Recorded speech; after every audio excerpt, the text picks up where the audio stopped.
Ciao da Milly d'Abbraccio, io sono qui in vacanza nel Salento, però non posso perdere l'occasione di salutare una grande amica che ci ha mandato un video eccezionale. Un saluto a tutti quanti noi della community. Bentornati in Soffitta, il vostro punto di riferimento unico nel suo genere, per scoprire e rivivere le storie delle meravigliose dive italiane che hanno segnato gli anni 70, 80 e 90. Se non lo avete ancora fatto, iscrivetevi al canale e attivate la campanella delle notifiche, così non vi perderete nessuno dei nostri viaggi nel tempo. Oggi vi porto con me in un'avventura unica, un vero e proprio omaggio a una delle figure più affascinanti e controverse del cinema per adulti italiano, la splendida Milly d'Abbraccio, pseudonimo di Emilia Cuciniello. Conosciuta per la sua audacia e bellezza mozzafiato, Milly ha saputo trasformare ogni scena in un'opera d'arte erotica e provocatoria. Attraverso questo video vogliamo rendere omaggio al suo spirito indomabile e alla sua indiscutibile bellezza che hanno lasciato un'impronta nel mondo dello spettacolo. La più grande star del momento, la divina Milly d'Abbraccio, perché questa serata, devi sapere, bla bla bla, l'ha dedicata interamente a Milly d'Abbraccio.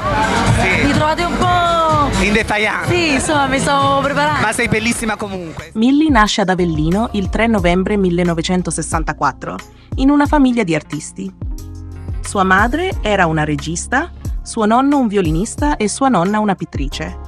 Non sorprende quindi che Milly abbia mostrato presto un'inclinazione per il mondo dello spettacolo.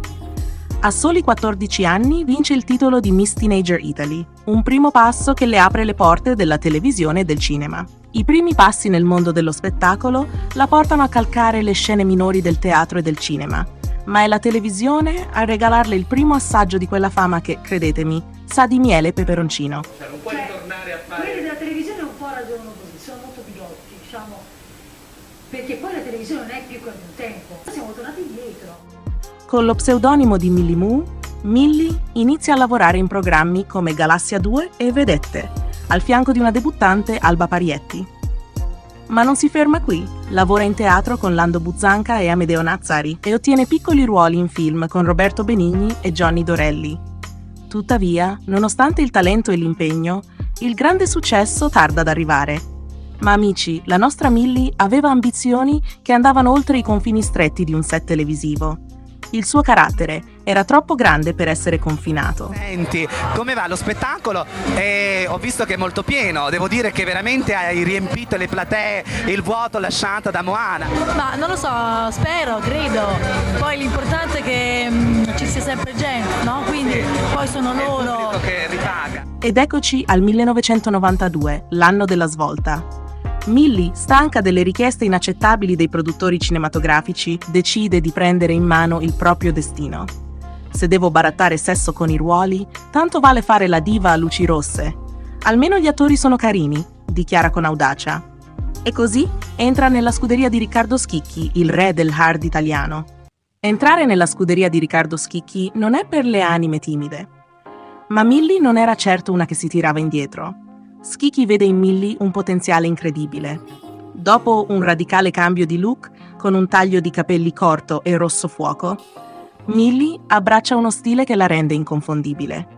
I suoi film a luci rosse, solo una parte della sua carriera, sono un trampolino di lancio per altre attività come striptease in locali notturni e partecipazioni a programmi televisivi.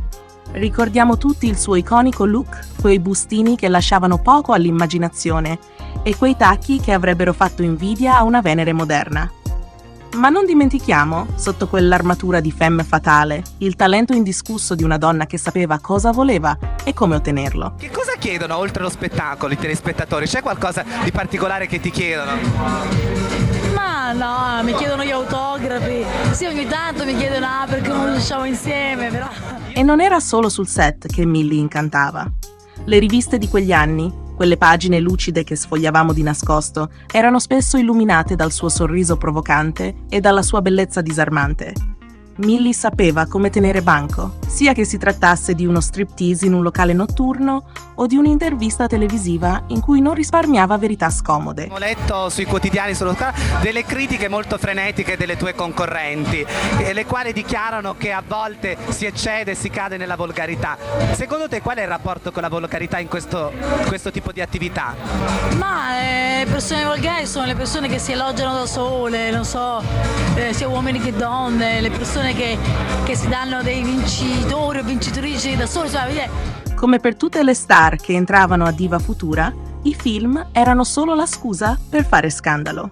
Le vere entrate delle star di Schicchi erano infatti gli striptease nei tanti locali in giro per l'Italia, le ospitate nelle discoteche e le partecipazioni ai programmi televisivi. E la neonata telefonia erotica che Millie, così come Moana Pozzi e Cicciolina, registra ogni settimana per la gioia di utenti che poi riascoltano da casa. L'attore ideale? L'attore ideale fino adesso con cui ho lavorato, Rocco Siffredi è il più bravo e quindi naturalmente è più bravo. Però ci sono anche alcuni americani che mi sono piaciuti molto e lavoravano molto bene. Millie piace agli appassionati dell'hard. Fare film la appassiona e si vede, e l'attore con cui preferisce girare è Rocco Siffredi. Ma le manca ancora il colpo di scena per essere riconosciuta anche da chi non era un consumatore di quei film. Le arriva nel 1993, quando Vittorio Sgarbi accetta di sottoporsi al tipo di puntata del Maurizio Costanzo Show, chiamata Uno contro tutti, in cui dal palco da solo fa da bersaglio alle domande dei detrattori e degli ammiratori famosi in platea. La redazione di Schicchi spinge Millie a far parte del pubblico e a rivolgere anche lei delle domande a Sgarbi. Ma una volta iniziata la registrazione del programma, è lui a notarla e a cominciare a fare le domande e a corteggiarla. All'uscita dagli studi, Vittorio Sgarbi rapisce letteralmente la sua nuova amica e nasce una storia d'amore che durerà per parecchi mesi e che catapulterà Millie su tutti i giornali. Da quel momento i compensi della diva di Avellino triplicano e la sua carriera spicca il volo. Gira anche dei film in America.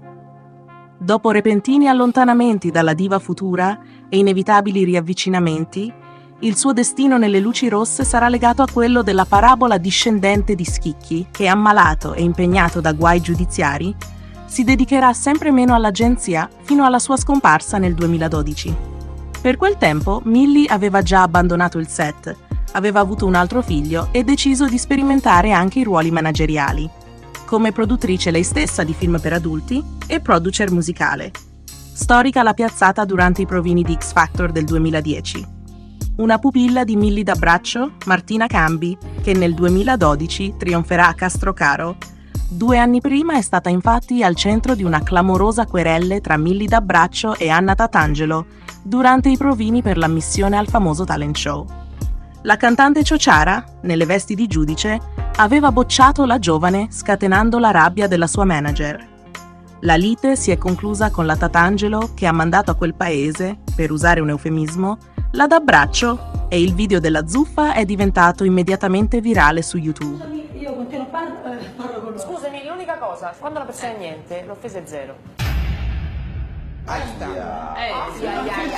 aspetta, però non volevo. Scusa. Millie, scusa. No, allora non toccare la vita privata della gente. Non toccare. Ma Millie non è solo una star del cinema per adulti.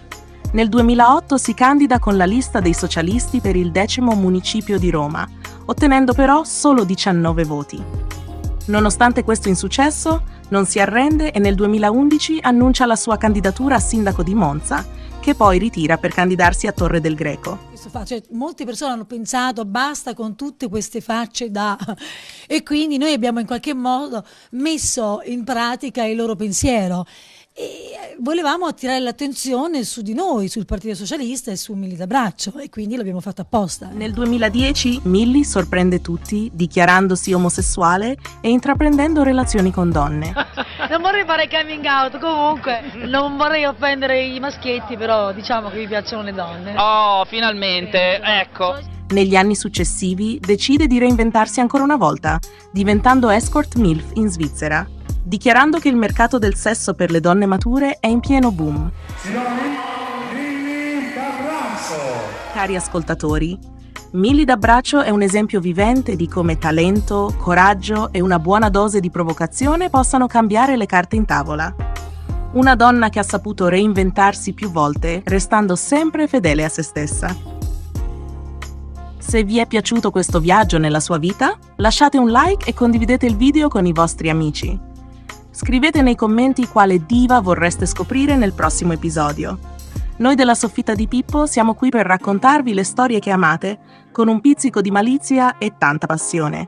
Grazie per essere stati con noi e alla prossima avventura. È cambiata, finalmente noi qui presenti abbiamo potuto assistere a telecamere spente. Ecco, è pronta, raga. Pronta per la battaglia? Vi salutiamo, alla prossima.